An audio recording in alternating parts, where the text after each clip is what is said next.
Hi friends, எங்களுக்கு எப்பவும் பால் போடுறவங்க போன வாரமே மாடு கன்றுக்குட்டி போட்டுக்குன்னு சொல்லிட்டு சீம்பால் வேணுமான்னு கேட்டிருந்தாங்க. அப்போவே 1/2 லிட்டர் போட சொல்லியிருந்தோம்.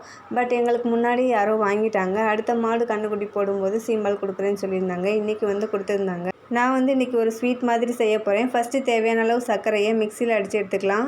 நான் இன்றைக்கி 3/4 லிட்டர் பால் எடுத்திருக்கேன். உங்கள் ஸ்வீட்னஸ்க்கு ஏற்ற மாதிரி சர்க்கரையை பாலில் மிக்ஸ் பண்ணிக்கோங்க. 1/2 டீஸ்பூன் ஏலக்காய் பொடி சேர்த்து நல்லா மிக்ஸ் பண்ணி விட்டுடலாம். சின்ன பாத்திரமாக இருந்தனால பெரிய பாத்திரத்துக்கு மாற்றிட்டு குக்கரில் கொஞ்சமாக தண்ணி விட்டு கொதிக்க விட்டுருக்கலாம். உங்ககிட்ட பாத்திரம் அடியில் வைக்கிற ஸ்டாண்ட் இருந்தால் அதை வச்சுக்கோங்க. அப்படி இல்லைன்னா டிஃபன் மூடி கூட வச்சுக்கலாம்.